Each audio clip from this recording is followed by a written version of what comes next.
I'm going to tackle the area of consumer trends and community sentiment, what that might mean for our beef markets. So just a couple of consumer trends. Now the audience is sadly so much smaller than it was earlier today when Jared Payne spoke about some mega trends. Now under strict instruction he left a couple for me. And the first one of these consumer trends I'm going to speak about, it's called more from less. Now you don't have to go too far to read that the Earth has a limited supply of natural resources. Energy, water, all of those things that are essential for human survival and for maintaining our current lifestyles. And we know data would be suggesting that these resources are being depleted and often at quite an alarming rate. But at the same time, and we've seen this today again and again and again, populations are growing, incomes are growing, and we expect demand to grow. This all puts pressure on those scarce natural resources. So this more from less megatrend, it explores how companies, governments, organisations and industries such as our own are and will continue to discover new ways of ensuring a quality of life for both current and future generations within those confined natural resources. But the average hunter, the consumer, they're also concerned about humans' impact on the environment. And these concerns are often closely linked to farming practices. So within our area, areas where this trend is likely to impact both positively and negatively include efficiency in our on-farm management, our sustainable practices, and yield from the animal. And that's everything the animal produces, including manure. And it's about an overall shift in efficiency, all the way through to minimising plate waste. Now, organic food actually forms part of this broader more from less trend, and the organic food market continues to grow and grow strongly, particularly in markets such as China, where there are still grave concerns about food safety. I guess knowing organic food comes at a whopping premium, this more from less trend has also seen a shift towards broader, what I like to describe as green-minded products. Products with low food miles, or product raised without pesticides. And these are important because they're giving consideration not just to ecological or environmental impacts, but sort of broader concerns consumers have, including choosing products that are more aligned with their values, not necessarily organic, but address their ecological and perhaps animal welfare concerns. So these food trends, particularly the green-tinged ones, are an indicator of the focus on authenticity, real food, with many revolving around what constitutes natural. And they're part of consumer eagerness to make more considered purchasing decisions. They want to buy from responsible brands that sell them quality products. So more from less. And this relates to our next megatrend. It's a consumer, societal, demographic and cultural megatrend.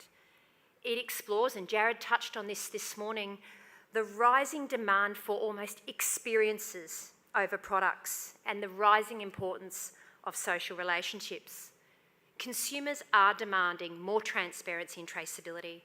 They expect companies to be honest and responsible, and they have ways to expose those who are engaged in dishonest or unethical marketing activities. Now, this megatrend has been greatly enabled by technology, the humble smartphone and the all-powerful social networks, the ability to research, to buy, to rate, to recommend, to find that product that truly meets your needs, your physiological needs, but also your values, has never been easier. Now, these trends, more from less, and those great expectations, they are being reflected in Australian data. Now, what I have here for you are some year-on-year sales data across a number of Australian food categories. It's looking at the types of claims you might typically expect to see on food packaging, and it just shows you the growth of these types of products. And I just draw your attention, the claims around sustainable farming, double-digit growth. And in a supermarket environment here in Australia, where we know actually prices have been quite stable. And we don't just see these trends reflected in sales data. In my role at MLA, if I'm not already up at 6 a.m. in the morning because the 3 kids have got me up, I get a little alert on my phone. And it's a media monitoring. And overnight, all the headlines, all the newspapers, all the stories, not just the headlines, what's on page 67, but also what's happening in social media. And what you see on the screen is an example of maybe a week in my life, the sorts of things I'm seeing, what's making headlines. So these trends are evident, and consumers are reading these headlines as well. So that takes me to the challenge. One of the ways the challenge is being presented is in the demand for meat alternatives. Here I've got data across a number of markets, and what it is showing is that demand for meat alternatives is rising in North America and Europe, and especially amongst a group of consumers we like to describe as millennials. In Canada, we're seeing 34% of these younger consumers are seeking to moderate their consumption of red meat. In Europe, and in particular Italy, it's as high as 48%. And in the US, and we know they like to eat their beef, 33% of consumers are looking to, or planning on buying more vegetarian or plant-based proteins, and rising to 37% of millennials as we look at the next couple of years. Now, I feel like saying calm the farm because, my gosh, it's been a hot topic this week. I think the first thing we need to remember is that meat alternatives have been around. They're not new. They've been around for a long time. What has changed is the marketing efforts have become far more sophisticated. So if you look at corn in 1985, it's a pretty rational descriptor. Again, we heard Jared talk this morning that it's more than, what we buy is rational and emotional. If we just have a look at what Sunfed Meats are doing now in 2017, it's clean and it's lean, okay? So really promoting some of those benefits. So we're just looking at these. They have been around for a long time. In the US, 8% of consumers have purchased this type of meat alternative. And in Australia, around 10% of consumers have purchased this type of meat alternative.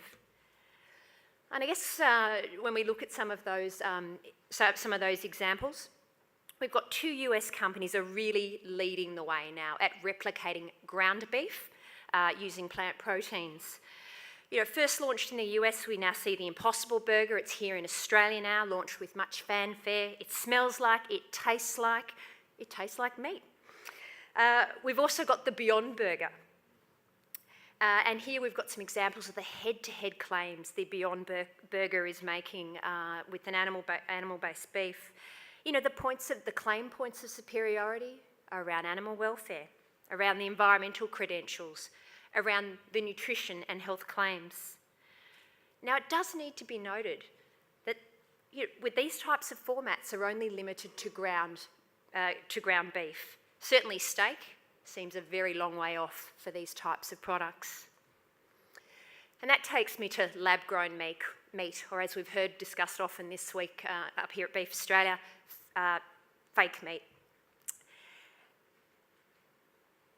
It's really important to remember lab-grown meat is very different from those plant-based proteins. It's asking consumers not to substitute, but to accept an artificial replica. Now, one of the challenges for the manufacturers of these products, in a world where consumers are looking for more transparency, is what to call this product. It will be somewhat challenging, I expect, to find an appealing way to transparently describe this product.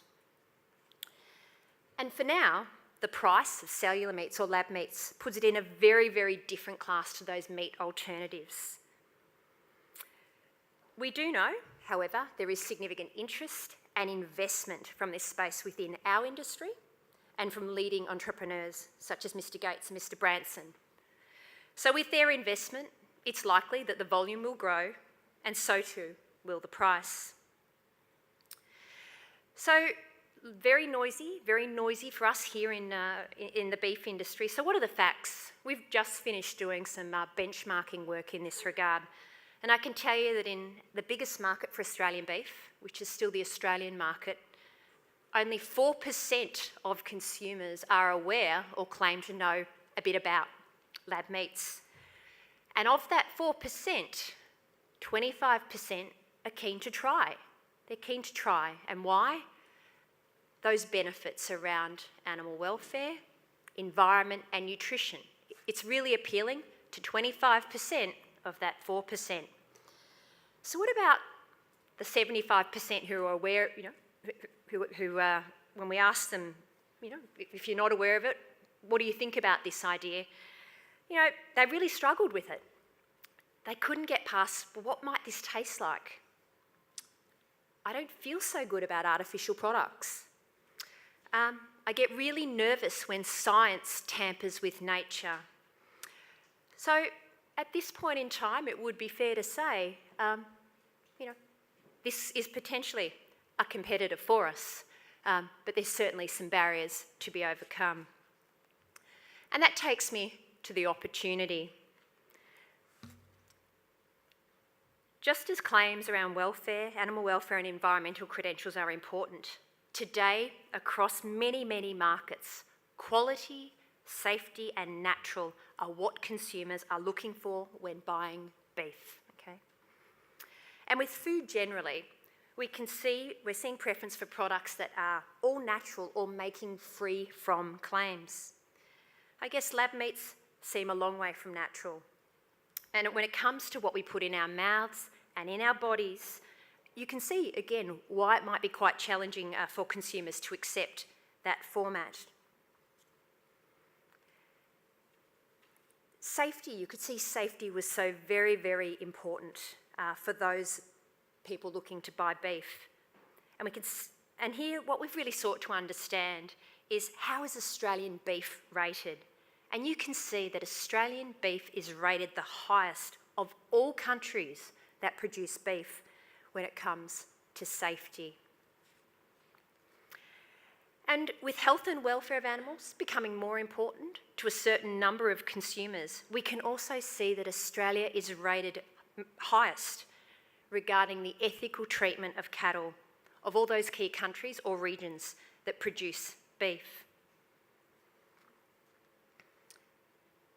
So while we are well regarded, and we heard a reference to this with the last panel, we do need to be aware that interest groups and indeed activist groups are becoming increasingly sophisticated. And technology has enabled this, just as it enabled us to review and to rate and to research. It's helping some of those groups as well. Technology is enabling some of the activist groups to source funding, crowdfunding for their campaigns. And it's enabling them to share information and sometimes misinformation very, very quickly.